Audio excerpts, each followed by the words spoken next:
Halo semuanya, selamat datang kembali di channel Flutter Deluxe. Kali ini saya ingin mengenalkan package yang saya buat, yaitu D-Input Package. Alasan package ini dibuat adalah untuk mempercepat proses development, khususnya di bagian input. Untuk bentuk input bawaan dari framework Flutter, dia memiliki border dengan tipe underline.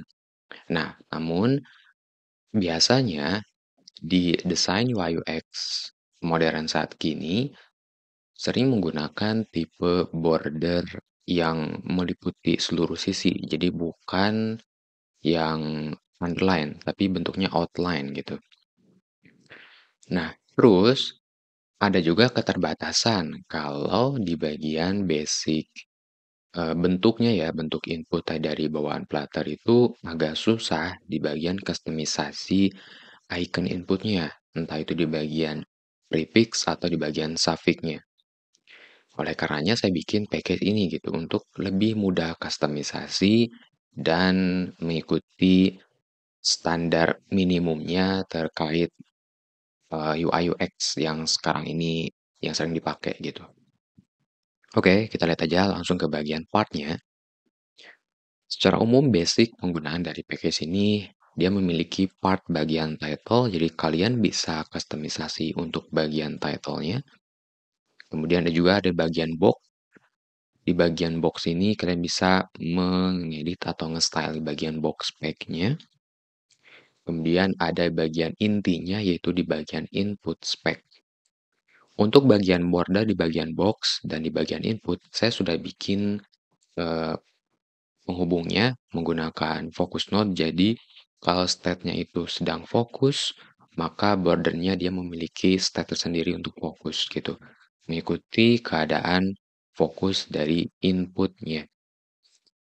Di bagian icon atau action, di sini saya bagi dua tipe. Ada yang sudah ditetapkan posisinya di bagian ujung kiri namanya prefix icon, di bagian kanan suffix icons.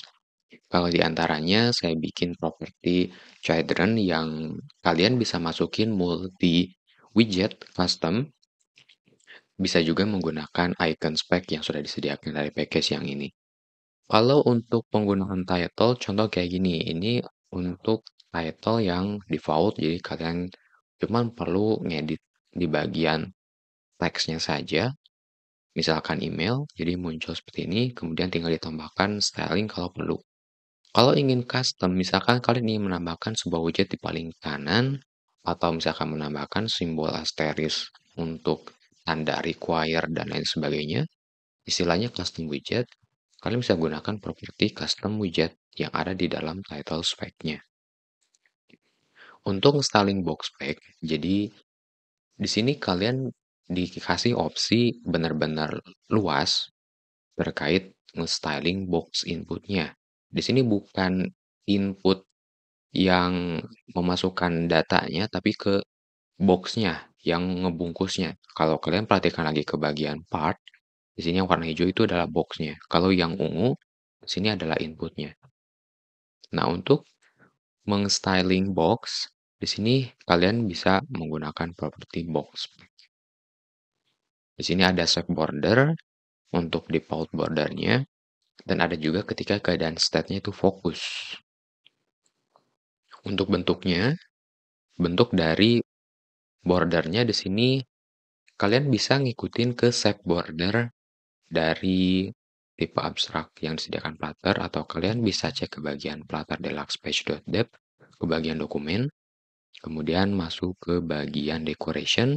Di sini ada shape. Nah, kalian bisa gunakan tipe border bevel rectangle, circle, border, continuous rectangle border, linear border, dan sebagainya untuk nge-styling bagian box-nya.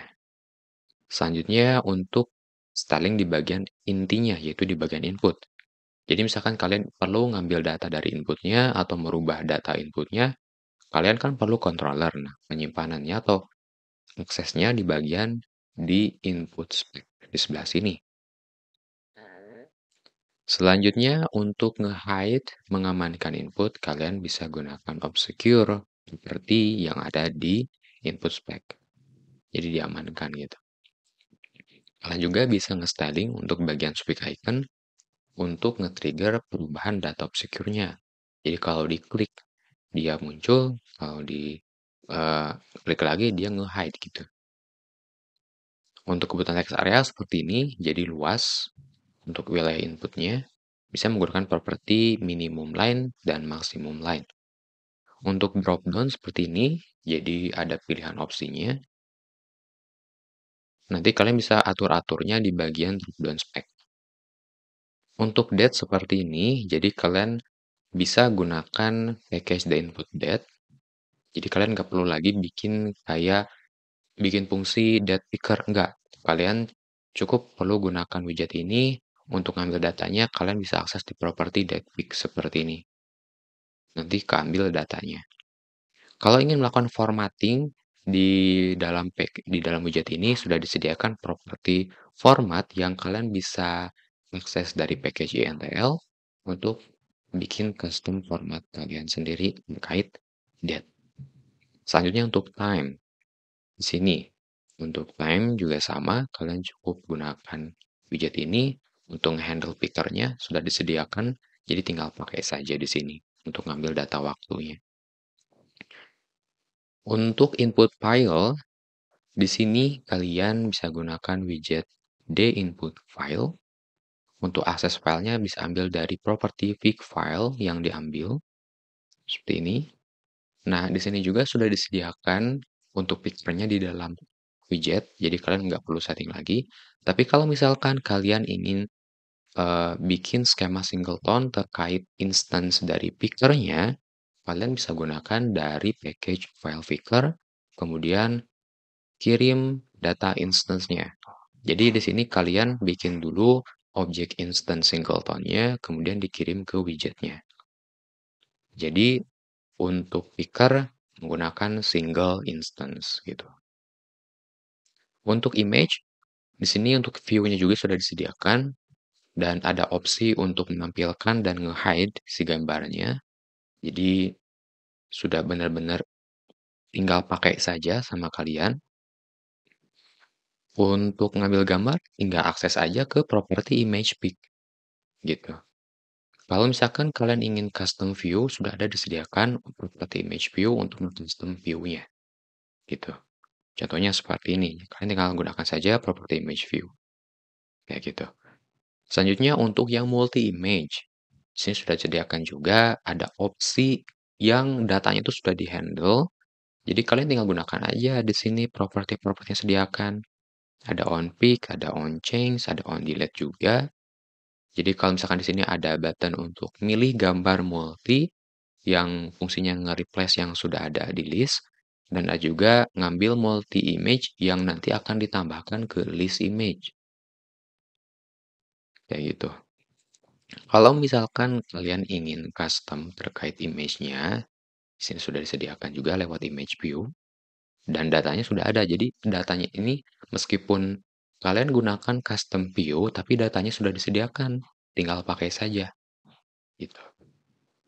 Kalau misalkan datanya juga ingin custom berikut dengan view-nya ingin custom, jadi view-nya custom, datanya juga custom.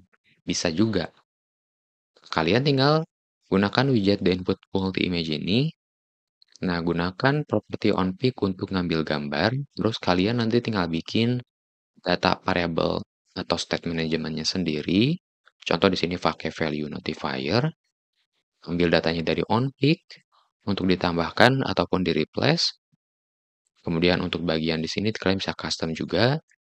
Untuk bagian inputnya atau bagian view-nya, di sini sudah disediakan juga custom image view. Jadi yang mana datanya ini yang data kalian sendiri, bukan data yang berasal dari package. Gitu. Oke, seperti itu mungkin terkait pengenalan dari package the input. Untuk contoh yang simpel penggunaannya, kalian bisa cek ke bagian example sebelah sini. Tinggal copy paste saja semuanya. Terus tambahkan ke code kalian, nanti hasilnya akan sama seperti yang ada di bagian part sebelah sini. Selanjutnya kalau misalkan ingin custom terkait ter, eh, tipe-tipenya contoh yang bagian that, misalkan kalian sebelah sini, ini tinggal kalian copy aja, terus masukkan ke project kalian sini, misalkan di body shader-nya, tambahkan dulu ke bagian package-nya, kemudian import dari the input, udah gitu. Dan disediakan juga fungsi debug input untuk menampilkan hasil pilihannya ke konsol. Udah muncul, kalian tinggal pilih klik ke sini, pilih tanggalnya, kalau cancel, dia akan ngeprint null, tapi kalau ada yang dipilih datanya misalkan setengah 10, oke, nggak muncul. Kayak gitu. Kalau ingin custom sebelah sini, kalian bisa gunakan properti format seperti ini, gitu. Oke, seperti itu aja mungkin terkait package the input. Semoga bermanfaat untuk kalian. Sampai ketemu di next video.